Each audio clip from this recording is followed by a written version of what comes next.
Have you ever wanted to learn design programs to create a side hustle or enhance your small business? If you're interested in learning all the ways that Adobe Illustrator can help you, then just keep watching. My name is Logan and I've been a designer for over 10 years, and Illustrator is hands down my favorite design program to use because of its versatility. I create easy to follow, bite-sized lessons that will have you creating your very own projects in no time. You might find Illustrator to be incredibly intimidating, or think that you have to be a really talented artist to learn this program, but that's just not true. Anyone can learn this program. Adobe Illustrator is a vector-based program, which means that it uses paths and shapes as opposed to pixels. It allows you to easily edit your design and resize to any dimensions without your art getting blurry or pixelated. Now, let's talk about the kinds of things that you can design with Adobe Illustrator. You can create logos and branding, design business cards or letterhead. You can design art for your website. You can create greeting cards or even design your own wedding invitations. You can design elements for social media like Pinterest pins or highlight covers for your Instagram. If you like to craft, you can create stickers or decals to use with your Cricut machine. Maybe you want to create wall art for your home or design prints to sell on Etsy. I personally have 2 Etsy shops if you would like to check those out in the description. The point is, the possibilities are endless. If you're interested in learning more about Adobe Illustrator, please consider subscribing to my channel and let me know in the comments what kinds of things you're interested in learning about or any topics that you'd like me to cover. Let's go ahead and jump right into your first lesson. I'm going to show you the basics of how I like to set up my layout and adjust my settings before I even start designing. All right, so first we're going to launch Adobe Illustrator either from your dock or you can find it in applications. I'm using Illustrator 2022 on an iMac desktop computer. And today we're just going to start off with the basics regarding what settings that I like to use and how I like to arrange my panels and workspace before I get started. So let's go to File, New, and normally you want to just choose the dimensions according to what kind of project you are working on, but for now I'm just going to choose the 8.5 by 11 letter size, and you can always change the size later. Click Create, and okay, so this white space is called your artboard.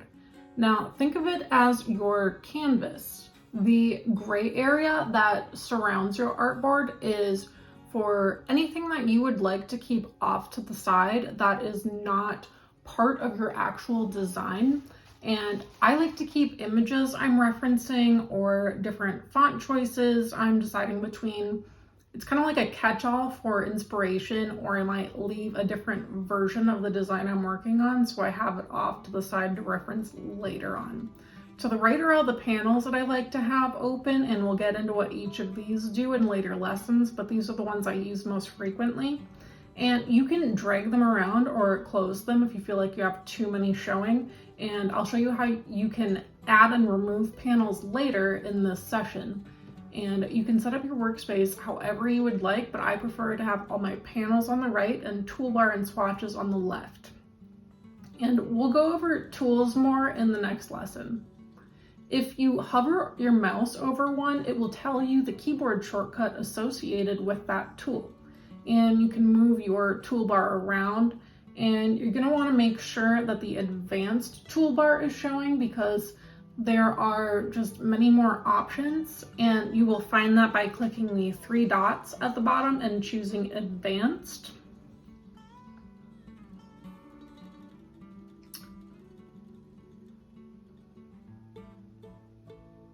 Now, the default for swatches is this whole rainbow of color values, and this is very overwhelming to me because I like to have only the colors I'm using in my design appear in my swatches, and an easy way to clean up your swatch palette is to just click the 3 lines and choose Select All Unused, and it will select colors that are not directly being used in your document, and then click the trash icon to delete them.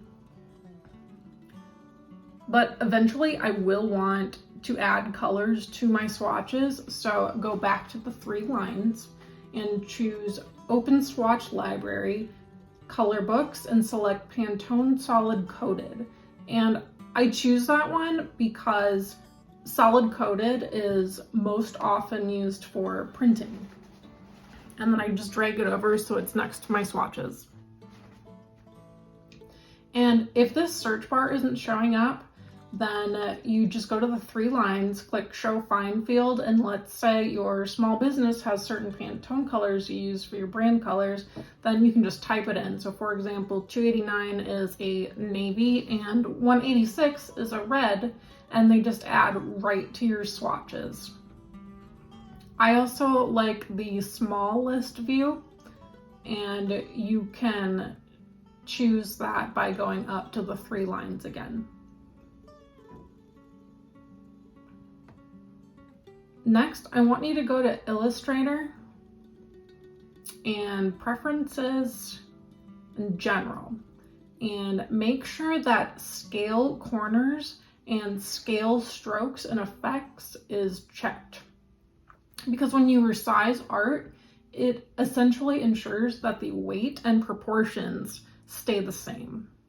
And in Smart Guides, I like using Smart Guides. It helps you line things up, but there are many people who find it really annoying. But I would recommend trying it out for a while, and you can always turn it off if it bothers you. User interface is the next one we're going to go down to. Now, this is nice because your eyes can get irritated by staring at the screen after a while, and this lets you choose the color scheme that you prefer. I keep mine on medium dark, and you can also increase the size of your icons if that makes them a little easier for you to see. Next, we'll go to performance, and okay, I don't always understand this one myself. I usually have this checked. It affects your zoom, but it also helps with the overall speed of your Illustrator. If anyone has a better way of explaining that, feel free to let me know in the comments. Last, we're going to go up to units, and I set mine to inches, but depending on where in the world you're from, you might be more comfortable with centimeters or millimeters. Also, don't forget to go to File and Document Setup. Just make sure this matches your preferred units. Next, let's go to Window and go to Workspace. Now, I like to have my workspace set to Automation, which has extra options. I find helpful like the dimensions of the object I have selected, but you can definitely experiment. Have Application, Frame, and Control checked. Toolbars, just make sure you're in Advanced. And the rest is just all your panel options that I have set up to the right. If you accidentally close one, you just go back here and reopen it.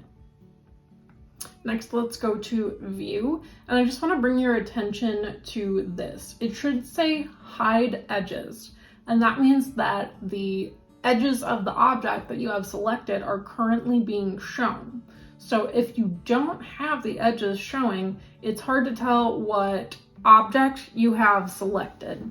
So if it's listed as Show Edges, well then that means that currently your edges are hidden. So if you want to toggle that back so the words are reading Hide Edges.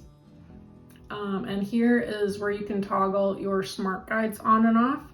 And here are some more guide options, and we'll get into that a little bit more when we start designing. And lastly, I like to have Snap to Point checked. It lets you move objects freely wherever you want on the artboard. Now, I know that seems like a lot, but keep in mind you do not need to do this every single time that you open Illustrator. You should only have to do this once, and it will remember all of your settings unless, for some reason you need to reinstall the program. And the more that you use Illustrator, the more you'll find what features you like and what works best for you. In the next lesson, I'll show you the tools that I use most often and explain exactly what they do and how to use them. If you found this video helpful, please click the like button and subscribe below. Also hit the notification bell and follow me on social media so you can stay up to date if I post a new video. Thank you for watching and have a great day.